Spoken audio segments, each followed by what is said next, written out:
Disappointing to say the least, particularly if you're a fan of the Royal Challengers Bangalore, not just coming out second best, but coming out second best by a huge margin. 97 runs, the final victory margin in the end. We were joking about whether they would even get to a score that all the Bangalore boys from the opposition had got.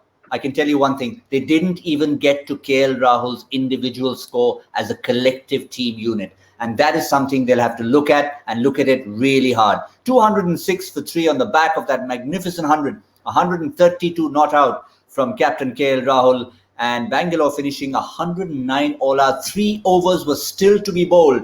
And there was a touch of irony, I think, in that final dismissal with Yuzvendra Chahal, who was the pick of the Bangalore bowlers, was dismissed in a way he dismissed most batsmen. They go for a sweep, the leg spinner doesn't read it, trapped in front.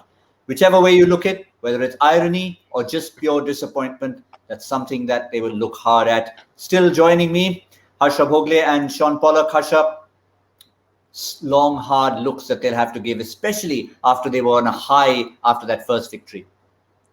It's not easy being an RCB fan. They've been die-hard RCB fans for 12 years.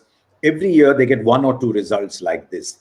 And it's almost like, if you're scared of forgetting your lines in a play, and all the time you're standing in the wings thinking, will I remember? And you start anticipating the worst. And sometimes when you anticipate the worst, you think, oh my God, what happens? And that happens. I think all their fears have come true here. All the problems we're talking about in the days gone by, over-reliance on 3 and 4, are they getting the opening partnerships? Are they having death bowlers? Is there any batting after Virat Kohli? All their fears have come true. But, and I think Polly is better placed to answer that, they've got to be patient because these are good players. They don't become bad overnight. But this was a nightmare game, absolute nightmare game. Fair way to describe it, nightmare? Yeah, it wasn't a great one for them. They've got to do a lot of soul searching. I mean, it's also it's hard to do in these circumstances, but sometimes as a coaching staff, and you would think what they would be doing behind the scenes now, is you actually need to have a bit of an honesty call assessment, even after 2 games, because in all honesty, they should have lost the first game as well. Yeah. Johnny Bairstow was set, and if he hadn't thrown it away, and maybe if Mitchell Marsh could have come to the crease and not been injured, they probably would have been 0 from 2. And for a team with the stature and the ability and the players that they've got, that's not really good enough. So it might be actually a good time for the coaching staff just to get the guys in and say, listen, yes, it's early in the tournament. We're a class side. We're going to become good. But we actually need to knuckle down and focus on the job at hand, because we can't afford any more of these. If you go 0 from 3, it's very difficult to bounce back from that. So they'll be disappointed. And as Harsha mentioned, it's more about the fashion in which they've gone down that will be upsetting the spectators in particular. Don't come and watch and hope that you get a fair contest where they get close to the 200. But to have that sort of stock in your batting department and only get just over 100, that's not good enough. Yeah, in this case, they won't be apologizing. Yeah, go ahead, Harsha. All my life, I've been told that this man criticizes like he's, like a feather. He's just being very kind. And I said it was a nightmare. And what did Polly come up with? Polly came up even more sugar-coated criticism than me. But it's true. I love the idea of the truth serum. In life, if you can inject people with the truth serum, I want to know whether the RCB guys going onto the field think, we are the best team in the league, or deep down, are they worried thinking, oops, what if it happens again? I'd love to know that. I mean, and that's something, as Polly said, only if you're completely honest to yourself, you will know. But if we were to assess it and they look back at the performance, how much of the second half would you attribute to the mountain that they had to climb, and how much to just disciplined bowling from the entire unit from Punjab? We mentioned after the 10 overs of the RCB innings that when someone bats a full innings, when he's there for 69 deliveries, he's going to dominate. He's going to get the pace of the surface. He's going to have known all the bowlers' variations because he's seen it all before. So it was no surprise at the back end that the destruction was done. I mean, we would expect it from, as we mentioned, from a Puran or Maxwell or a Neesham, for example. But because he was so set and he played well in the first game as well, he really did take advantage. And I think RCB bowlers will be disappointed. Up front, I think they gave away too many free deliveries. You don't mind going to the boundary in the first 6. People are going to take risks. But when it's from a leg stump half volley or a wide short delivery, it's easy pickings. And people don't even have to take any risks to put those away. So they will be disappointed. Once again, the shining light was Chahal. I thought he was superb in the middle overs. So, he's doing his job, but the rest of the bowlers around him, not as hitting their straps like they should. And then we've got to go down to the batting department and say they aren't firing either. So there's a bit of a concern. No changes for the first 2 games, but there comes a time where you maybe now have to look and come up with different options. Yeah, long way to go still for that. Just a quick word before we go on to KL Rahul, and possibly, yes, he's the inevitable choice for our boost stamina meter. But a quick word, Harsha, on Mohammad Shami, who's now leading the way in the tournament, apart from having Shaun today. And exactly what we saw with Bumrah, what we saw with Pattinson, we're seeing the quality quicks who are bowling normal lengths. There was a time where the fast bowlers had stopped bowling a length and they were trying so many different things. In fact, I remember Polly telling me once, might have been in 2009-10, around then, he wasn't playing, but he was still with the squad, saying on some pitches, you just need to bowl 6 length balls like you do in a proper game. And I think we're seeing the proper fast bowlers coming back and taking wickets, bowling proper lengths, isn't it, Polly? Yeah, you sometimes overcomplicate things. Even in matches where the surface is flat, if a new man walks to the crease, if the first 2 deliveries are spot on, back of a length just outside the off stump, he won't do much damage to you. And Shami, as I said earlier, I think he's just grown in confidence. And, we've seen the best of him. I mean, look at how impressive those stats are and the improvement he's made. And we've seen it at the international level as well. He really is a man who's come into his own, and often at the difficult stages of test matches. The second innings is where he's produced his best cricket. So, I think, we saw a picture of him in the dressing room smiling, and you can understand why. When you've put the hard work and it's paying dividends and you're feeling confident, it's a great place to be in as an international or IPL cricketer. Yeah, I think improvement. Shaun Pollock hit the nail on the head. Those numbers suggested the improvement, the marked improvement in Mohammad Shami's stats. And it's not just the numbers, it's the performance on the field that confirms it. But as I mentioned, the boost stamina meter, there had to be just one contender when you bat that long in the innings. And you could see, yes, higher score by a Punjab player, but it's just the fact that he had that batting rating and how long he spent at the crease and how much he ran.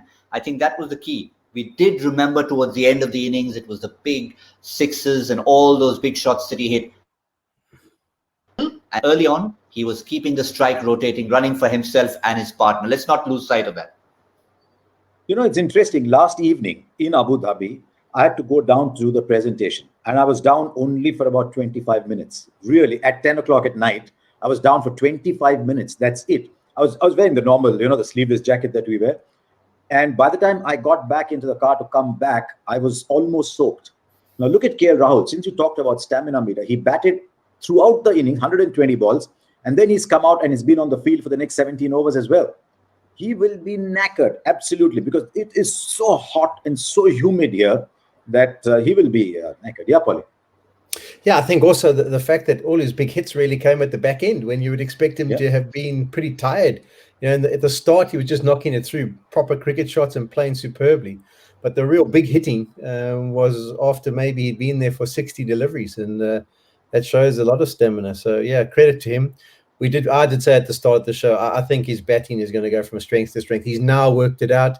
He's now got that self-belief that, hold on, if I just stick to my game plan, don't try too much, I can do a fantastic job. And this will be like the cementing in his brain that he's got the ability to do it at the top and really got the ability to dominate. So I would expect few good performances from him as this RPL goes on. And Harsha, let's add the third feather in his bow, keeping wickets, batting throughout the innings, and of course, captaining. Today, his job was made a little easier by his bowlers, but the fact is he had to be in control throughout. Yes, he had to, but it helped that those wickets went down early. When you've lost 3 wickets for 5 runs and you've got the mighty Kohli going, then it helps you as a captain very much, isn't it? Why are you smiling at me? Because I'll tell you what just happened, and I don't know if you picked that up. I'm on the Cricbuzz app looking at the scorecard, and I've just put my phone there, and the program has started to play, and I thought that was Joy's specialty. And I'm suddenly hearing the program that was Joy's specialty. But if you lose 3 wickets early, I mean, look at someone like Kohli. He's dropped 2 catches. He's got the death overs bowling a bit messed up, and he's played a bad shot to get out. I wonder what he's thinking about tonight. If he's able to just switch off and say, "That's right, everyone has these games once in a while. I'll come back strong," or is he letting it get to him, saying, "I hope it's not the start of another season"? Yeah, I think that's key. Because it's a long way to go. I mean, the positive way to look at it is we won the first one. It's 1-1 at this stage. Let's just obliterate this memory. But Polly, is it easy to just shut out the memory from Kohli's point of view? Because as Harsha said, it was a personal bad game for him, the catches and the bat.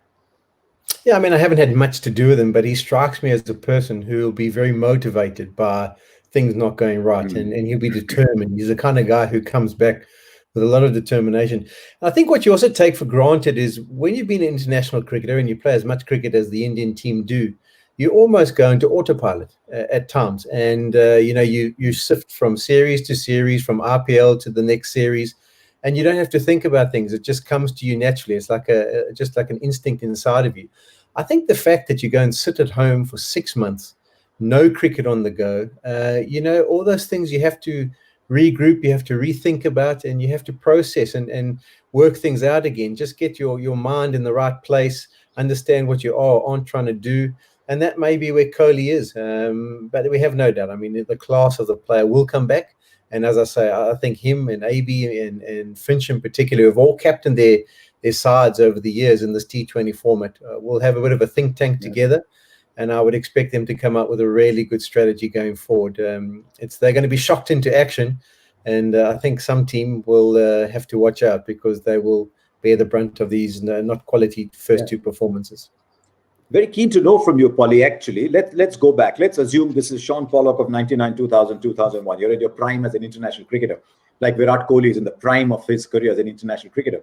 And there's suddenly 6 months gone. You're a fast bowler. You need rhythm more than the batsman does. What would you have done in these 5 months in the lockdown? How would you have sort of got ready for the season that's coming ahead? Yeah, I think I would have given the first month off. I really would have just tried to refresh things and not try to think about it too much. Then you go into your normal strengthening and your exercise routines, get your core stability all strong. And then, as I would have been heading back into playing, I would have actually been watching some videos of myself in the times gone by, just to remind myself of my trigger movements, where I was getting into strong positions, mentally of what I had achieved and what I could achieve, and maybe areas where I need to improve on. But I mean, there's no substitute for time in the middle, is there? I mean, you always hear it. It's a bit of a cliche. We mention in the commentary box all the time. But Kohli just needs to get into the crease and at some stage just go whack, 2 or 3 boundaries like we saw De Villiers do, and he'll feel like he's away again. It all comes rushing back to you very quickly. It's like getting on that bicycle. When you get first back on it, it might seem a little bit wobbly, but once you get the hang of it again, you're back to where you can be. So, yeah, I wouldn't be surprised if it's not long around the corner. Maybe just an extra net session as well, just to feel Batman ball for a little bit longer. All those different things can help, but it won't be long. I'm sure he'll be back to his best soon. Yes, and if it's videos, then I think he has plenty to choose from if he wants to go back and see some of his great performances. Yeah. But I have a question for all of you out there. The thousands of you tuned into My 11 Circle presents Cricbuzz Live. How many of you had Virat Kohli in your My 11 Circle team and as captain? I certainly did. And well, it was one of those decisions we always take, but he is not going to make the My 11 Circle Ultimate Team of the Day as expected. De Villiers sneaks in there, but it had to be KL Rahul as captain, and the surprise package in there was Bishnoi as vice captain, coming in with those wickets at the end. So if you had him in there, that was the ultimate team you had. But with that, we had one My 11 Circle champion of the day, and that is Subha Singha from East Midnapur in West Bengal. Why is it that the Bengal guys never win when their team is playing? I guess they're too nervous. They just make all the wrong choices. I always find this. The guys from different regions tend to come and win when their team is not playing. You see a pattern in that, Harsha? You can be dispassionate. You can be dispassionate and think straight. But I have a question for you. When in normal IPLs, when we're all sitting together in our studio, there's 2 matches going on that everyone's concerned about. One is the game that's happening out there, and one we're all very worried if the head-to-head that Gautam Bhimani is playing is working or no. And with every wicket, you can see the change. His face drops, his face lights up. Who was your captain today? Who was your vice captain? I didn't even have Rahul in my team. Oh my word!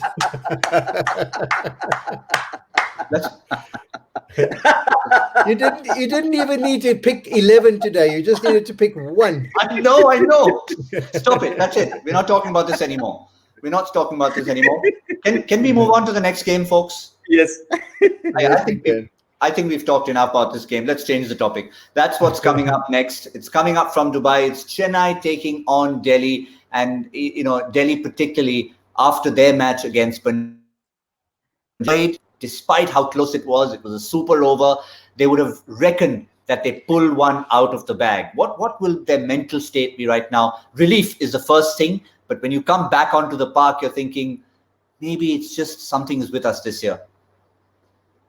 Yeah, victory from the jaws of defeat. That's what it was for sure. And it does give you a bounce in your step, for sure. You think maybe this is our year. Maybe things are going to run for us and we'll go according to plan. I like the squad they've put together, to be honest. I haven't been overly impressed with their teams that they've picked over the years.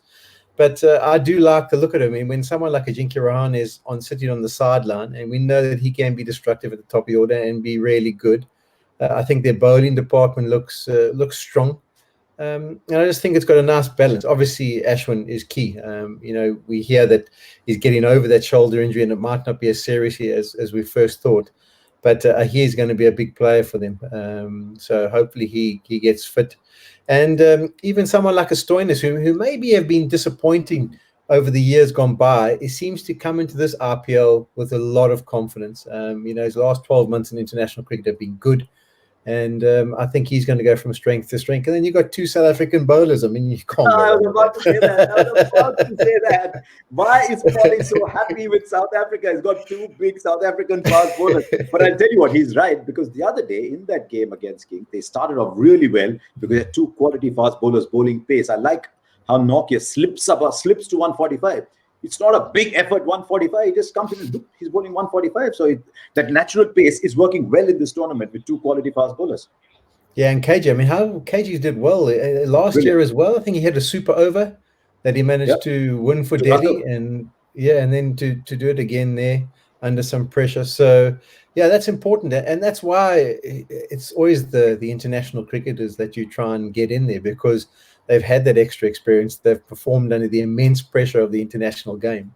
And usually they are the ones who can hold their own when it comes down to the crunch. So, I like it. And Ricky Ponting's a very positive individual. And if they do get on a bit of a roll, he's a tough customer. He'll keep them buoyed and keep them raring to go. Any changes to South Africa say wow about an Aussie captain? Did I say wow? Well, I just said he's a strong character. No, Ricky was a fantastic player and he's a fantastic captain. So I'm sure he's doing a really good job behind the scenes. You never know how people are performing until you're actually in the unit. But he does strike me as a person who covers all bases, whether you're listening to him on commentary or you're dealing with him. He'll be thinking about things from all perspectives, and I'm sure he's doing a good job there. I've spoken to a few players, both at MI, at Delhi Capitals. And initially they're wide-eyed because there's someone of that stature, but he's doing a magnificent job with these people. I think Ponting is what we in Hindi call, he's got a kida for the game. He just likes the game so much. He likes to be involved in the game little. I think that makes a big difference. So yeah, let's see how they go. Polly, is that term that you've heard? You've come across so many Indian terms. I know. Is kida one of them that you've used before? Kira, no, that's not Kira, one. It's a new one. Kira. Yeah, there you go. Now it's something. Okay, so kira means you've got a something. You've got a bit of kira. Yeah, it's like the buzzing thing. Kira, that little thing that's buzzing. You love every little thing about the game. You want to see the seconds. And in a sense. Yeah. Okay. Yeah. Cool. Okay, right, I'll try and remember it for next time. Just to conclude, we feel unless there's an Ashwin force change, we reckon same 11 for Delhi. If they're happy with Mohit Sharma. Yeah, that could be an option. But especially at the start of a tournament, you want guys to settle in. There's nothing worse in a unit where you chop and change within your first 5. You create so much insecurity. Guys don't know where they do or don't stand. And also the guys on the outside, as much as they're not playing, if you strike a system in place where if you get a game, we're going to give you 2 or 3 games. We're not just going to give you a one-off. I think that's vitally important. So I'd be very surprised if they change, unless maybe you go to different conditions where things are a little bit are quite substantially different to where you played the last game. But I would expect them to try and stick to the same 11. Notice that all of us are devoid of a My 11 circle. We tried twice during the day, first to try and predict the score, and the Punjab boys went absolutely ridiculous. And the second time around, because we had a second chance, was to get a power play score when the Bangalore run chase happened. I came close, but I fell 5 runs short. So maybe I can get half a badge in there, but it's not allowed. 30. They were in their 30s. I said 45. I said 57. They were almost 5 for 7. So moving on, we'll come back with it. Harsha, I love it when Gautam tries to search for these little things. I didn't have KL Rahul, but I was 5 runs short of this. But that was a shocker on my part. I mean, I try and give people tips, and not having him in the team was just an oversight. Can we please change the topic, because we have to talk about another team? We have to talk about Chennai. Okay, fair enough. We have to talk about Chennai. And yes, they've had a mixed start to the tournament. So much of a talking point in their last game.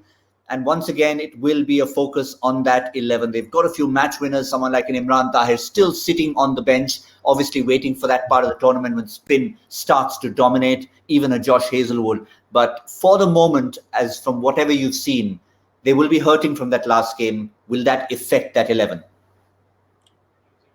Sorry?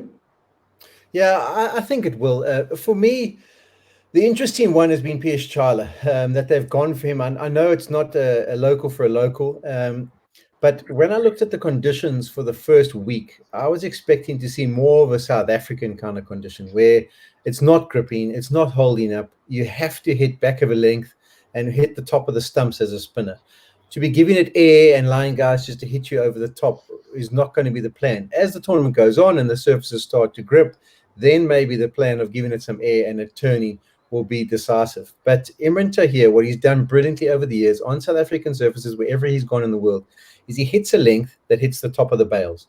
And it just makes it difficult, no matter whether it's a turning surface or one that's skidding on or one that's gripping. It makes it very difficult for people to get away. And the pace that he bowls at is quite quick as well.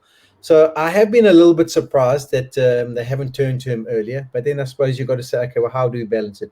Does Curran miss out? Does Lungi Ngidi miss out in order to get him in? I think that's the hard decisions for them to make. But for me, Tahir also coming off having played cricket in the Caribbean, that might have been the option or the way I would have erred at the start of this tournament, particularly with more grass on the surfaces and then playing South African kind of conditions.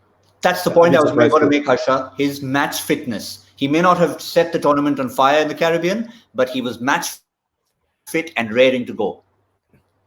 Also, wasn't he the only South African there because he was holidaying in Pakistan and therefore he could go there rather than the South Africans couldn't? But that's a bit of trivia. I definitely thought he would play. My gut feel was, look, if I thought they played Bravo. Bravo's not fit, so Curran is sort of like for like replacement.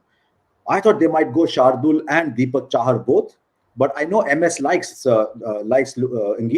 Ngidi's bowled well for them in the past. So the moment you want to play one fast bowler, whether Ngidi or Hazelwood, and you want to play both Faf and Watson, that leaves that all-rounder, either Bravo or Curran. And I think that's why they thought maybe Chawla can come in and do what Tahir does. But Tahir has been magnificent for CSK. So now if Tahir has to come in, he has got to come in only for Ngidi and they play Shardul Thakur as the other fast bowler, because Faf is the only one who's got runs. He's played a wonderful, matured innings. He's seen the side through, and then he's gone and exploded and got runs. He's done everything asked of him. So what do? Do you go with Watson? But you've got to play Watson. There's another look at the squad there. Yeah, you've got to play Watson because he's got to warm up by the time the knockouts come. So where does so I think the only place he can get is Lungi and Ngidi. I mean, Josh Hazelwood's come off a couple of very good matches in England too. So there's a few issues there. I think largely because they don't have much flexibility with Indian batting. And so they have to play both Watson and Faf, and that is what is creating trouble at the back end. And Bhatti, will he be fit? Not for one more game. Okay. They're saying Bravo and Ambati Raidu might both be ready for game 4. And another thing, I don't watch as much of Indian cricket as obviously as South African, but for me, it looks like Jadeja is just bowling a little bit from higher up, not as round arm as he used to do. And is that maybe with him giving it more air, allowing people to take him on? Because both games he's been put under a little bit of pressure. And for me, it definitely does look like his arm is just a little bit higher. Whereas on the Indian wickets, he tends to undercut it and be very effective because the odd one skids on and then the odd one grips. But for me, it almost looks, I mean, I don't know, it would be interesting to do a split screen of how he used to operate in the IPL last year. But it definitely looks more like he's over the top. And by doing that, he's giving it more air, getting it a little bit fuller and allowing the guys to hit. So maybe, I don't know, maybe if you analyze it, it'll be wrong. But just from the outside, from looking on the TV, it does look like he's doing that. And that might be why he hasn't been effective. Because normally he's someone you can really rely on for his 4 overs, not to be too expensive, to often pick up a wicket and to apply pressure. But it just hasn't seemed that way so far in the tournament. I've got a theory about CSK as well. They normally don't fill their side with that much batting. Everyone can bat a bit, but Dhoni always carries bowling options with him. Every CSK team that Dhoni takes on the field has 6, 7, sometimes 8 bowling options, and he just sort of works out the match situation and decides who's going to bowl. Now he's going in with only 5 options. Kedar Jadhav is a 6th. He's not gone to Kedar Jadhav. So I suspect that all this talk about him being uncertain of his own batting is causing him to overload the batting.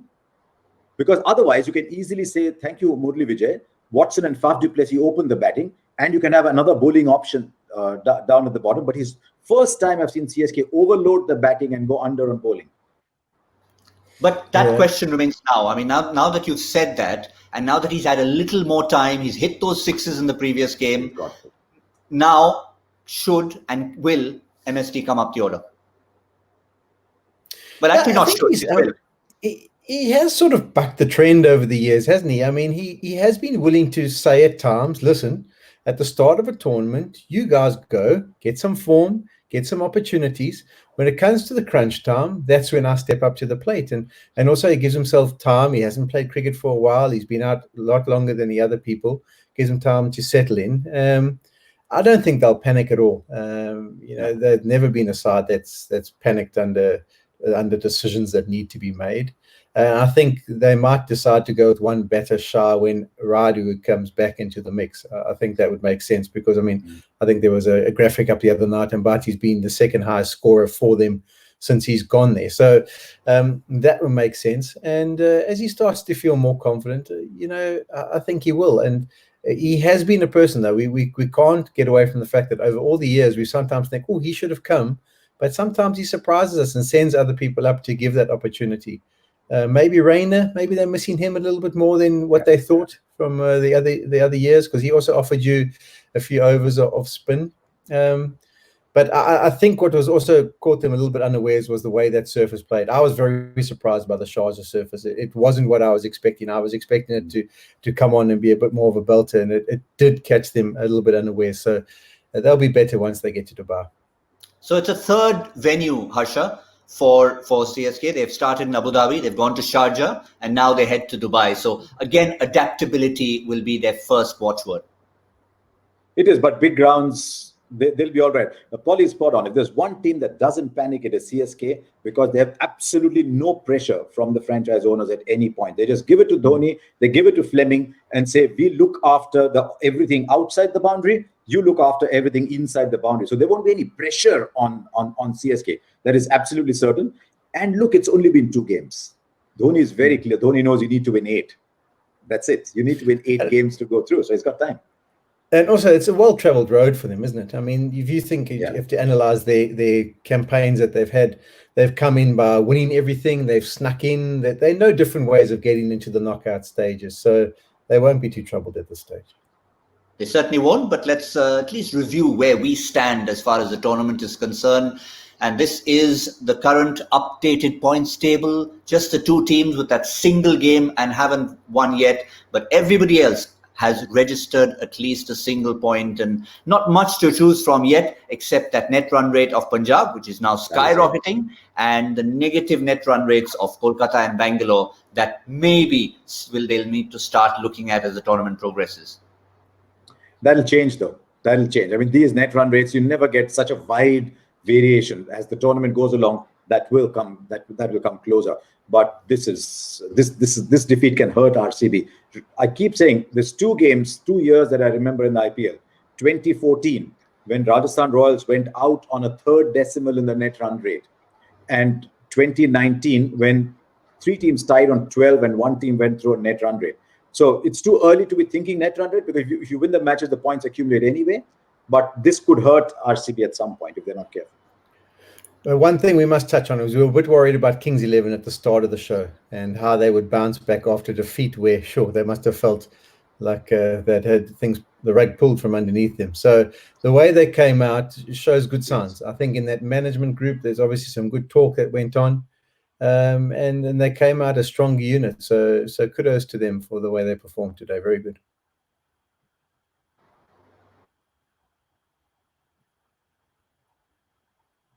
What happened, Gautam? Are you? No, I thought Gautam looked at Kolkata's net run rate and suddenly said, "Oh my God, I'm supposed to be Delhi, I'm supposed to be Gurugram, but I look at that Kolkata net run rate. Oh, where are we going from here?" So, yeah, but yeah, I'll be really interested in seeing how CSK go. Yeah, fair enough. And a good point from Shaun Pollock about, yes, just summarizing how a relief today will be for a resounding victory for Kings 11 Punjab. But there's one more little query to be answered. It's not about Dhoni's batting order. It's not about RCB's bowling woes. It's about the misery that Joy Bhattacharya put us through all day today. He threw some numbers at us. I haven't a clue. 413 blank 26 0 23 5. It was a fascinating set of numbers, but what was this unusual stat and what was the blank that had to be filled up? It had to be a very different number. That's all I could there you go. It had to be something that was a huge number. I just didn't think it was that big a number. 303, that's a little mean. All of Karun Nair's test innings, rubbing in the fact that everything else around him wasn't great. I'll give you one clue for Joy's questions. There's always something to do with a player playing that day. There's always something to do with that date. So if you don't know what's happening, you look down that date. So yeah, it's hard. I mean, 303 and then all those other scores true. Yeah, fair enough. Yeah, that's a good clue to pick up. It could be a birthday. It could be something happened, an anniversary on that particular day. But we do have a winner. And let's go and find out who it is for today. It's Himmat Singh. And I think an extra point goes to Himmat for his handle at Singiliciously. Is that what it is? Singiliciously. Come on, Polly, say that one. Singiliciously. Singiliciously. Well done. You said it better than us. No, Gautam, be very careful. People who come from South Africa, like people who come from us, from India, because they speak different dialects, their tongues are much smoother. They pick up new pronunciations easily. They can just say "labuskachni" like that, so that's not a problem. Yeah, the Afrikaans dialect can be fun. We tried to pick it up and we went there, Polly. So we picked up little bits of it, of course. But you've got more than that in KwaZulu-Natal, don't you? Yeah, we've got some Xhosa and Zulu and all those names that can be difficult. And Ndile Pehlakwayo. Those can be difficult to pronounce. So we've got a few.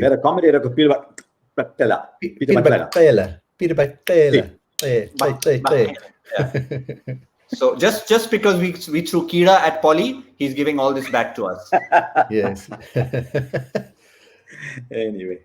But yes, that's where we'd like to finish. And I think, gentlemen, the way we started the show, I think we'd like to finish on that note, to remember a great man who left us today. We started at the very pre-show, My 11 Circle presents Cricbuzz Live, to pay tribute to Dean Jones. And I think we'd like to finish with one last word from both of you to the great man. Too soon, man. Too soon. He was a cricket lover, and cricket lovers are good people. Way too soon. I mean, he would come up with the most weird theories, and he'd say, "Dino, why?" And he'd have all his numbers ready. He'd have all that thing in his little red book, and just love the game, whether it was in Afghanistan, Pakistan, Sri Lanka. We said that at the start. Our community has lost a cricket lover. Yeah, indeed, and it hasn't sunk in, has it? I mean, it doesn't No. seem like it's real. And he was a cricket tragic. He was always good fun to be around. You know, he had plenty of stories.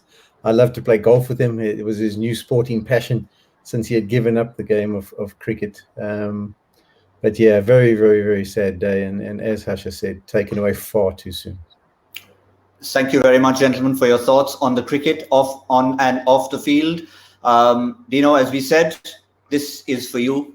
You would have wanted cricket to carry on. You would have wanted cricket conversations to carry on. You would have wanted to have a laugh. We did that. On my part, a little red book.